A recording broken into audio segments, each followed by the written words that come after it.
Nous, Mamshirim, nous continuons maintenant. J'espère qu'on aura la communication avec les États-Unis, New York, le professeur Ari Afilalo. Alors, en introduction, avant qu'il commence, vous savez ce qui est écrit dans la Maseret Yoma Daf Pehe. Il expliquait qu'il y a trois choses qui repoussent le Shabbat, qui sont Pikur en Nefesh, Doché Shabbat, Brit Mila, Doché Shabbat, et Korbanot, Doché Shabbat.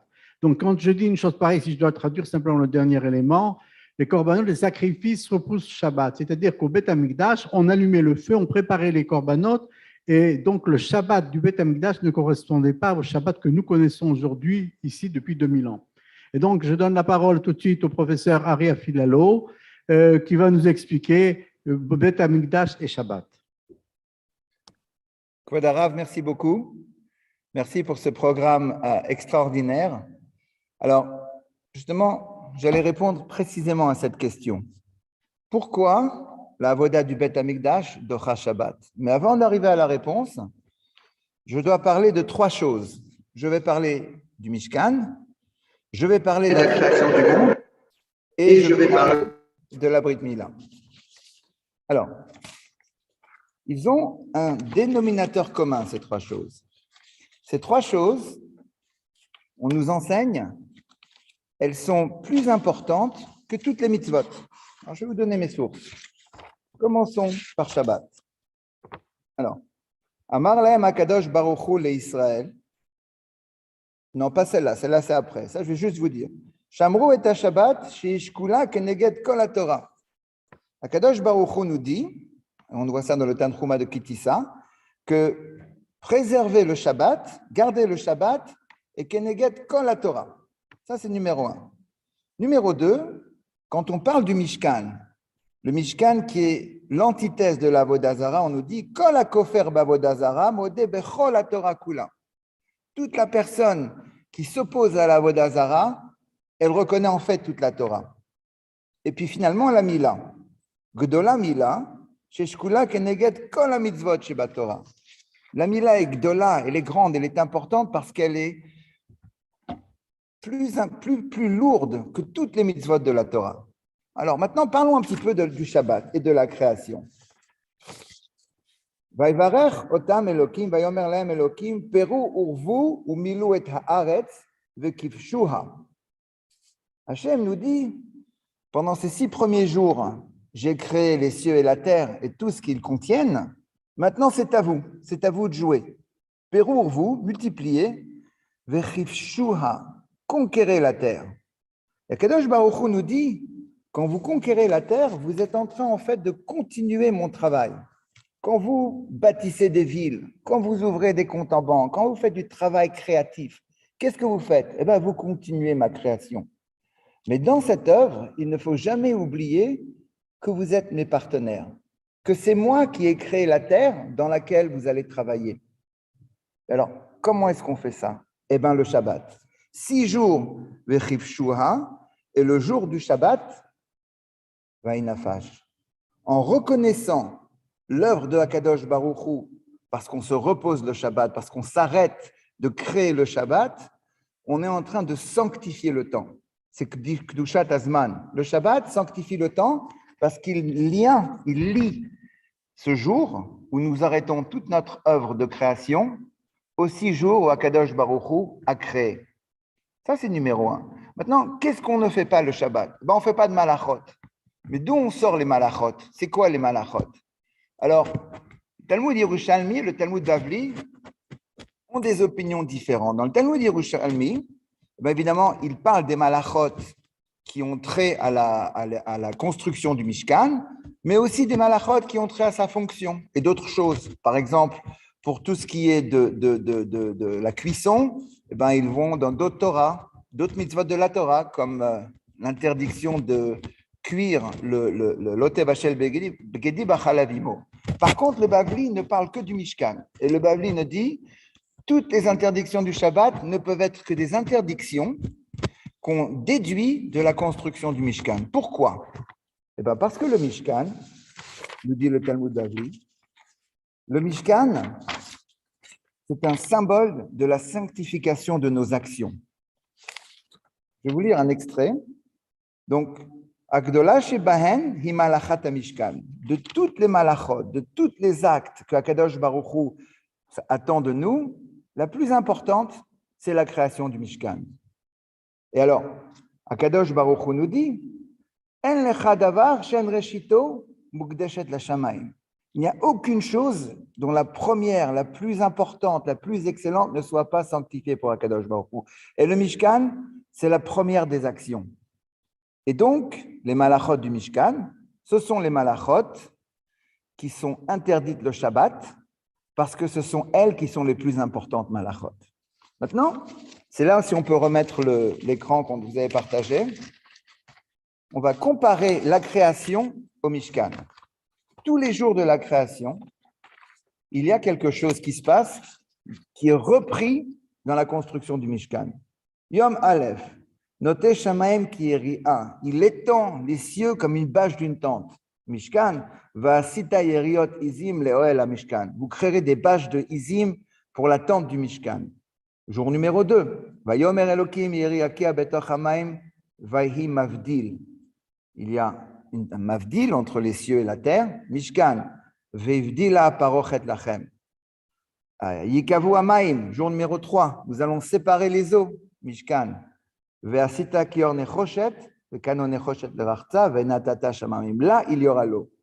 Passez au dernier jour, le Shabbat, va'cholu hashamayim, va'techal kol avodat mishkan.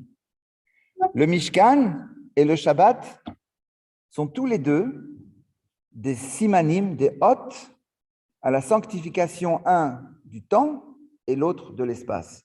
Elle nous communique un message très important. Je vais vous lire le Rambam.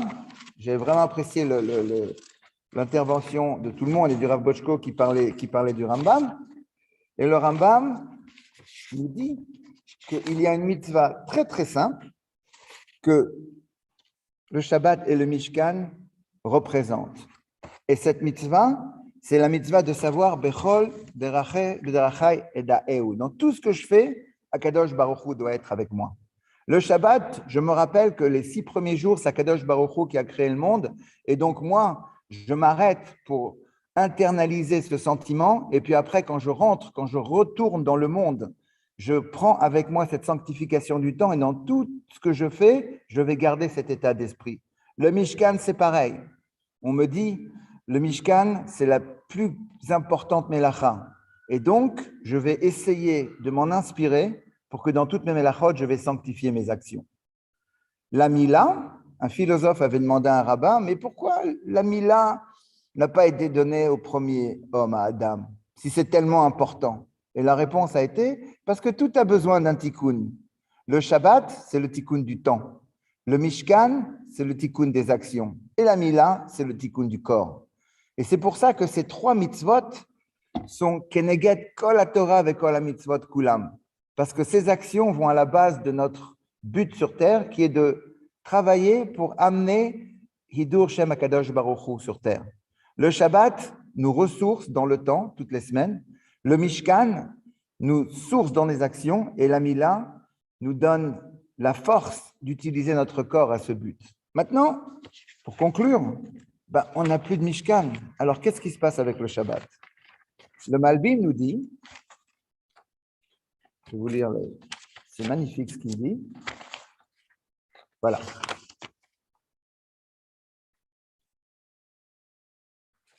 Encore un, pardon.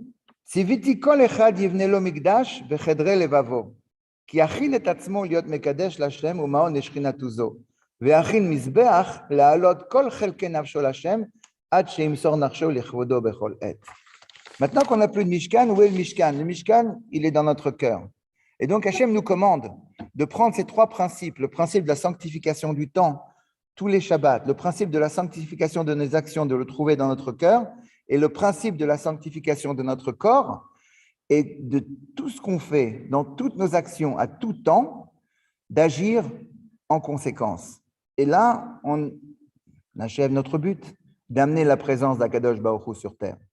Alors, pourquoi שמחתי מאוד לשמוע מידידי הרב משה לוין, שליטה, סגן הרב הראשי לצרפת, שידיו רב לו בפעילות תורנית בצרפת ובכל אירופה ועוד, שמארגנים שבת עולמית, והריכוז הוא בשלוש ערים, רעננה בארץ ישראל, רנסי בצרפת וניו יורק שבארצות הברית. והמטרה היא לחזק את השבת. השבת היא הנשמה של עם ישראל כולו. היא נותנת את החיות בקרב ישראל. השבת שומרת על עם ישראל. ושמרו בניסה את השבת, זה התפקיד שלנו. ואז השבת שומרת עלינו. כמו שאמר רבי אברהם אבן עזרא, כי ישמרה שבת, אל ישמרני. והשבת חומה ומגן לעם ישראל בארץ ובכל מקום בעולם. החיזוק בשבת הוא חיזוק לכלל ישראל, הוא גם קירוב הגאולה שתבוא בביאת המשיח ובעניין בית המקדש במהרה בימינו, אמן ואמן. שבת שלום ומבורך.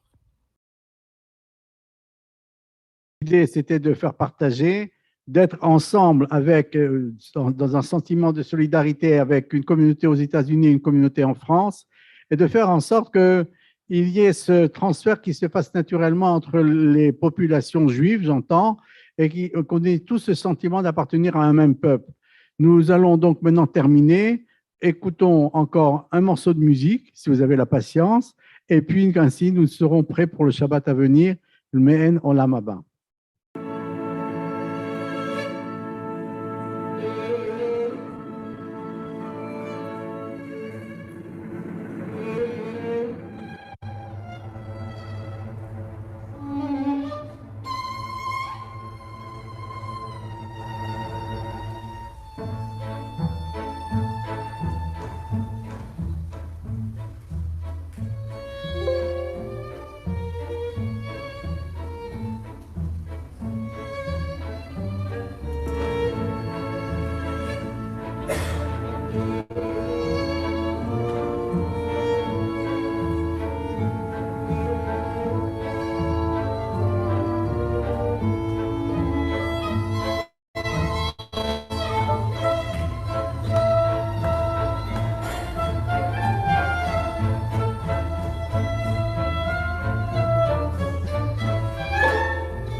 Remercier tous les participants d'être venus, bien évidemment le Chouk Benogros, l'Ilmod, les différentes communautés, et un grand tonnerre d'applaudissements pour le grand orchestrateur de cette soirée, le Rav Morali. Merci Johan. On pourrait rester là jusqu'à Shabbat, vous êtes les bienvenus. En vous souhaitant une bonne soirée et à la prochaine. Sur la chaîne YouTube, les rencontres du Rav Saadia Morali. Bonne soirée.